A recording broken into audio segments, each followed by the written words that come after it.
Hey guys, so today we got the NV4500 here, and it's got the bigger input shaft up here that what I put in, or the other guy put in, but he never shimmed it. He just put it in, never used it, never shimmed it, so it's up to me. So I ordered this shim kit through King-O-Matic, or it was through Ideal Supply, but it's by King-O-Matic. That's it right there. It's got a bunch of, I think, three thousandths of an inch, three 10,000ths of an inch, and three 5,000ths of an inch in it. So right now it only has 2 shims in it. I already took it apart, but I want to make a video of how to take this apart because there's none on YouTube. So yeah, if you're not comfortable with this, obviously get somebody to do it, but I did it all with just a vernier because in the end you're going to check it with a dial gauge on the end, so you're going to need that. But for now, we'll get to starting to tear this thing apart. So what you're going to need, 3/8 ratchet or whatever with a 10 mil 12 point on it, and you got a bunch of bolts on here.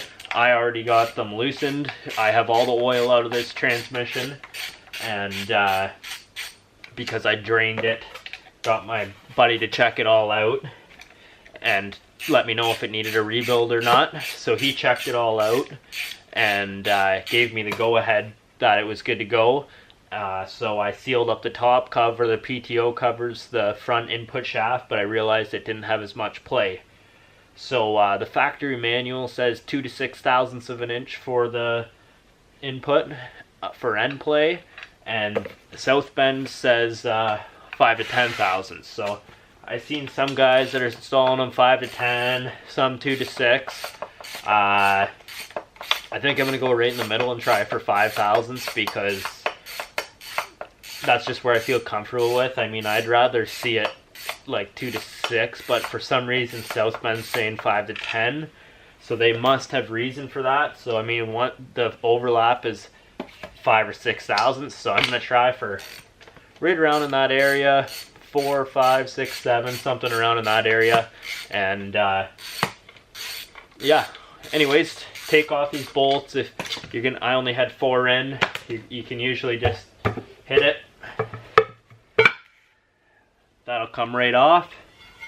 So you do that, and you'll probably have a bunch of gasket material on here and stuff. I've already cleaned this, so set that aside.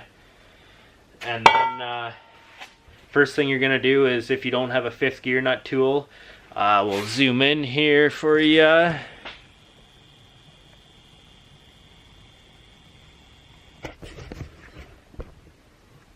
You're gonna have to take off this 5th gear nut. I already have it loosened. I thought I did at least. Oh, I must have tightened up the Allen on it. So I gotta take off this 5th gear nut here. You can use a hammer and a chisel to get it off if you don't have the proper tool. And then you want to take off this circlip down here.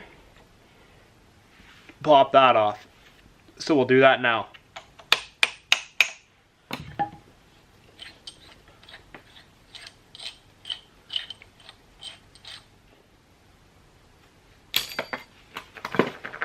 Alright, so once you have those that circlip off and the 5th gear nut, start lining them up in a pile. Next you're going to take your, you need a center punch and a hammer. So come over here to your shift fork and pound these 2 shrink pins or whatever, I can't think of the name for it right now, but these pins, shove them up, and then you can see mine, that's where they go. My fork's ahead a little bit. And then we're going to grab this whole assembly and pull back on it and set it all off as one big assembly, so that's off. Keep everything tight as you do it. You got to kind of slide the shift fork, push on here, slide it all off. This back gear is going to want to spin because you're still on your 5th gear.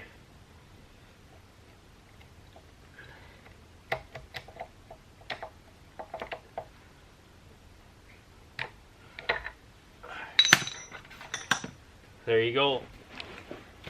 So next off is your 5th gear nut. You can slide on it a bit here, and then what you're going to need to do is get a screwdriver behind it or something, and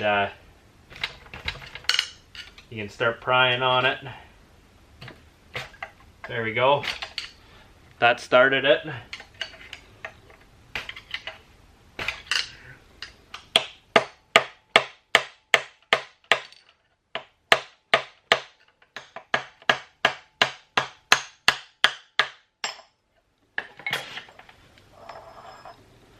There we go, there's your 5th gear. Set that in your pile. Alright, so next take your 4 bolts out of here. This is your shim cover. And then we'll get to shimming this thing. Alright, so I got the shims out. We got 120 and 123. The one that's at the 23 is pretty hard to read because it looks like it's scored a little bit on the edges from it being against the bearing vibrating, I guess. So it's hard to read. I'm wondering if it's a 20. But anyways, the dial indicator will show. So I'm going to use the one good 20. So what I'm going to do is take a 20 and a 10 and a 5 and try that. Anyways, we'll get this on and torque down and see what we get.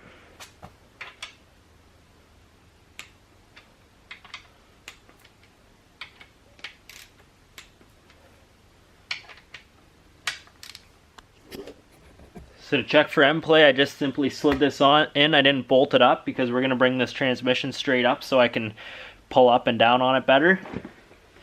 So slide that.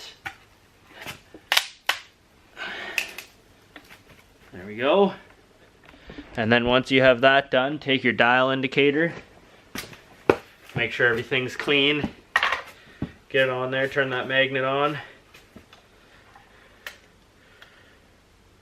Bring it over there nice and straight.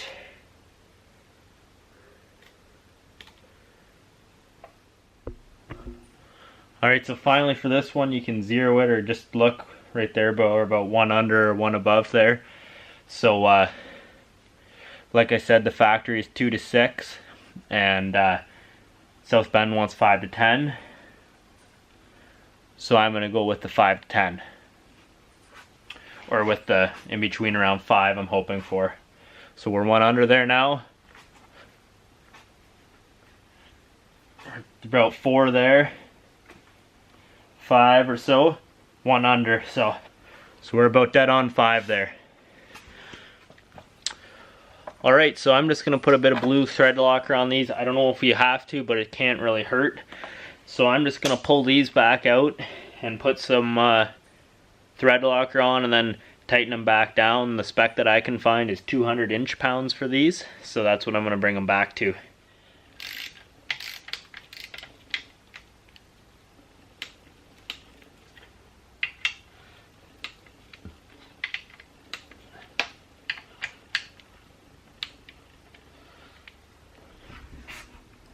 Alright, so that's it for assembly, or for shimming it. So I had to take it apart twice, torque it down and shim it. Then I put just blue Loctite on. I didn't see that it recommended any, so I put some on anyways. The bolts didn't have any, it won't hurt, that's for sure. Hate to have them come out and hit the gear or whatever. So anyways, that's all done, and we're gonna just start to assemble this back together. We'll start with the counter shaft first, and then we're gonna go towards and then we'll go and put the top on. So we'll start off with this spacer washer first. I'm just gonna clean it up here, get all the dirt off of it from pulling it out, and you make sure it's lined up on that pin with the slot right here. And this side here, the raised side, it goes inwards against the main bearing.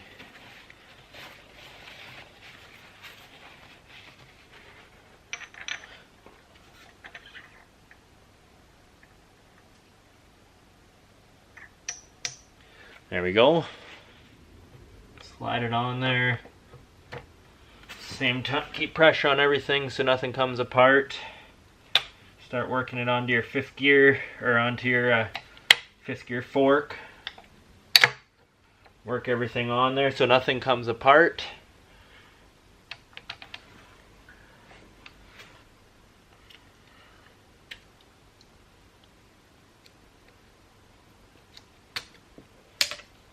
And just like that, surprisingly it went on.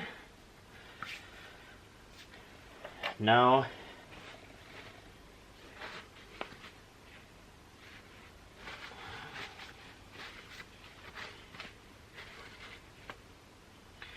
take your fifth gear,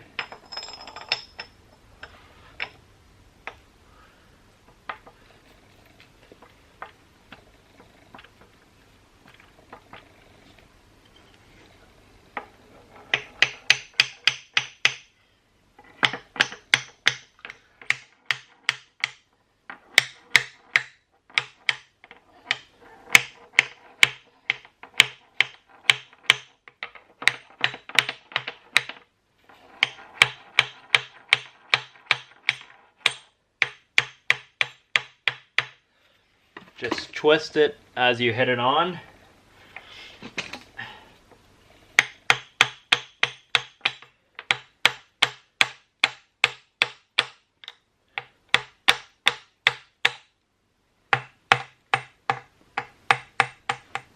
Alright, so doing it that way, you twist the gear so your teeth don't bind up. You just get it kind of started there, give it a little tap, and you can spin it. You know that they're engaged, then just tap, tap, and spin, and then that gear will just work its way right on there, and your teeth aren't going to bind up. They're going to wedge right in there. So with that on, if it was a normal install, you'd put your washer on, install that, then you'd thread your fifth gear nut on here and tighten that to 280 foot-pounds. But since I don't have the tool yet, that's what this is for right here. I'm making it out of just 3/16 flat. I'm going to bring it to work and cut it out. Hopefully it's going to take some time, but the tool's like $200 plus shipping here in Canada, or to get it to Canada I should say. I can't find a supplier for one in Canada, so I've opted to make my own. I just made this today, and I'll probably have to make this smaller diameter. But anyways, this is my general tool with there, and then I use my Snap-on Torque Source app and measure the distance from my 1/2-inch hole to the center, and that'll tell me how much more leverage I'm getting on here, so I can subtract torque. So I might only have to torque it at 230, so it equals 280 if I was dead center or whatever. So yeah, take your pins over here and hammer those back in down, and make sure you're lined up on the holes, which you should be. You'll know right away.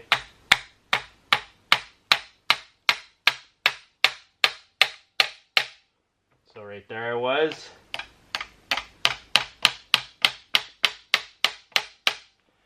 There we go, set those down, and there you go. You have that snap ring on, everything's back in order. Torque that nut down, and if you have the fifth gear fix, I'm going to get the one with the 2 set screws, and then I think I'm going to get the one with the fingers that go in behind it, put that on.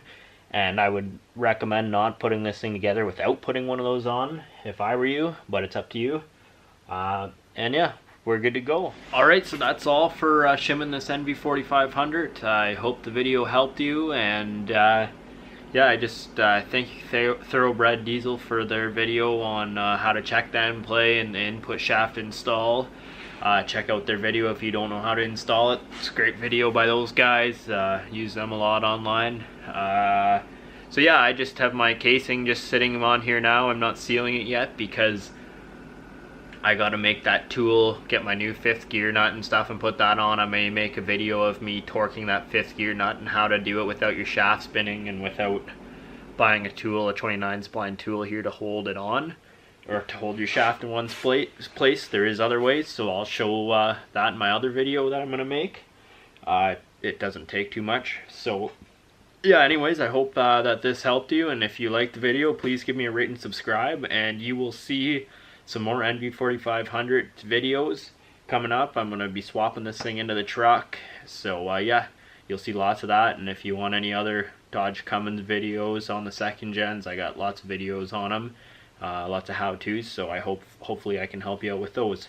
Anyways, thanks for watching, guys, and yeah, like I said, please give me a rating and subscribe. I'm trying to get up over 1,000 subscribers, and your subscription would really be appreciated, and it'll keep me bringing content to you like this once I'm over 1,000 subscribers. So thank you.